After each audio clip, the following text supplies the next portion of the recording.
Hey guys, TFC here and welcome to some early access gameplay of Motocross Chasing the Dream by LCQ Studios. I've been lucky enough to get my hands on an early access key which is really awesome of the devs, and probably like most of you, I've been watching the progress of this game for a long time. I think there's always something kind of exciting about games like this that come from individuals or really small studios. I think these games stand out a bit because they show it can be done.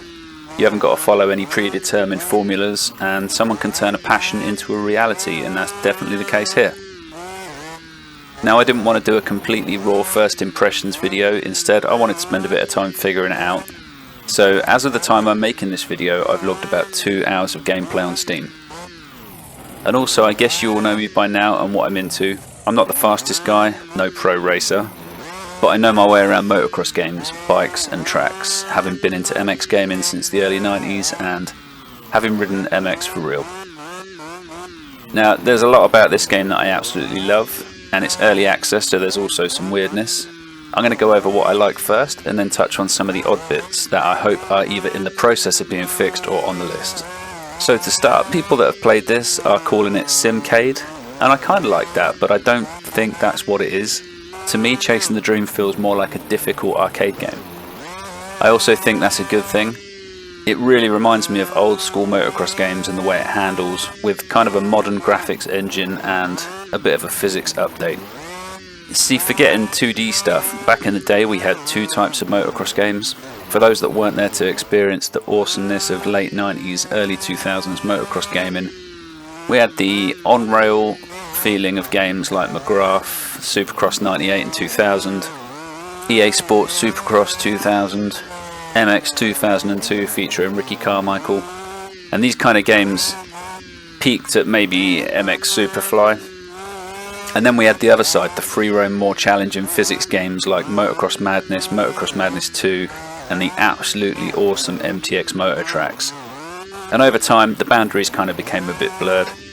Now, the latest evolution of what I'd call the more on-rail games are possibly the MXGP series, and for me that's why it kind of feels a bit weird when you free roam, but it still has that feeling of the physics being very controlled and not free like the MX vs ATV games. But yeah, I'm getting off topic. What I'm kind of liking about Chasing the Dream is it feels like a nice cross between the older on-rails games we used to love and the more hardcore free roam physics based games we also used to love, which feels like with some work could be a real award-winning combination. Now, the controls, I couldn't stick the controls at the start, so I went into my Steam library and overwrote some of them using the managed controller layout. Moving the gears was the biggest thing that helped, so I suggest you guys do that if you're having trouble. I like the controls on the whole.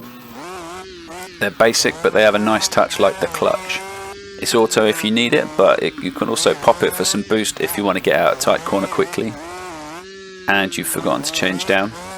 The downside of the controls in the actual game for me is that while the response to things like the steering varies depending on speed and angle, it feels like it does it a little bit too much. It's very rigid, and by this I mean the faster you go, the heavier the turning, which is fine, but I would like the option to push it too far and mess up, slide out, tuck the front end or something. I feel it's way too safe and holds your hand a bit too much, and I hope this is something that's going to change for the future. Or maybe there could be like a riding difficulty slider or something like that. So what about air physics? This is a complete flip of the ground physics. The air control is loose and I really like it. I'm a little bit confused by it, which is fine as it's a new game.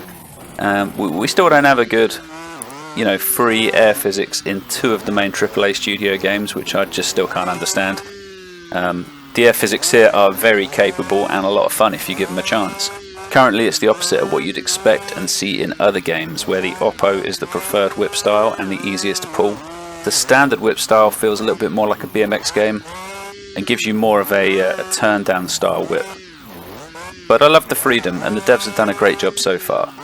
For the future, I'd love to see maybe a bit of momentum to the whips, maybe starting them off on the face of the jump using the rider lean, which could initiate the whip, and maybe the steering could make it a whip or an oppo. The controls could influence the intensity of the whip, while momentum should manage the angle. I don't know. I'm just trying to describe how I'd love to see it, but if it didn't change too much, that wouldn't be a bad thing either. So what about the actual ground physics? They're quite interesting. I've had moments where I felt like I was perfectly in a rut, hugging the inside line, boosting out the corner, and it felt so good. But I've also had moments where I felt like I was playing GTA or a game where the bikes aren't the main focus. Now, that might sound like I'm being a bit harsh, I'm really not. Overall, the ground physics feel way better than any game I played where bikes are an option but not the main focus, like GTA or Saints Row or The Crew. LCQ have already done a better job with bikes than these AAA studios that added bikes to these games, and I feel it can only get better. What I'd really love to see is better momentum. I feel like you stall too quickly and lose a ton of speed at the slightest off-angle landing or case. And I think this alone would make the game feel 10 times better. But also I've already touched on, and I'd love to see the ability to mess up, slide out, override a corner or a rut. Now, I don't want to be too critical because I think a lot of stuff is planned, and I'll leave it at more momentum and some traction loss as being top of my wish list.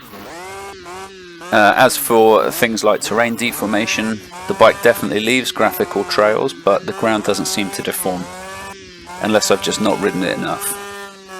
All the deformation currently appears to be kind of hard modelled, but you definitely feel it, and it feels real good. So if this could be live deformation, that would be very reflex-like, which I think a lot of people will agree probably handled deformation the best to date, with the exception of games maybe like Snow Runner, which some of you might not have played.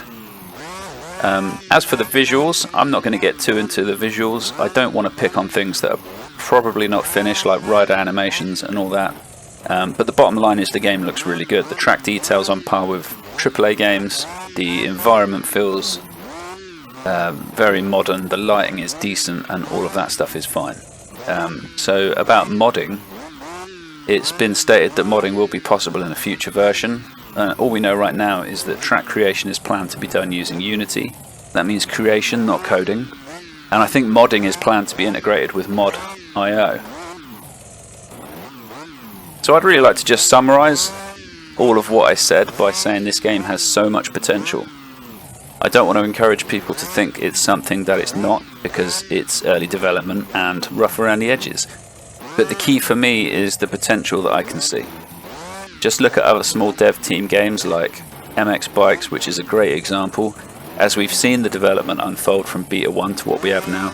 And at the start you couldn't whip, you couldn't slide, it felt like a sports bike off-road, and making it one lap around a practice track without crashing felt like an achievement.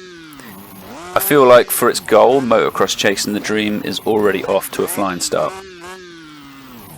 Now they're going about this in a good way. I think a free demo with the option to support from the start. I don't want to encourage anyone to support this game without trying the demo for themselves, but I really do want to encourage you guys who will try the demo to look at it for what it is. I don't know exactly how many people are working on this, but I know 2 of them at least, and it's not a big team, and we all need to appreciate the work and dedication that's gone into bringing this far.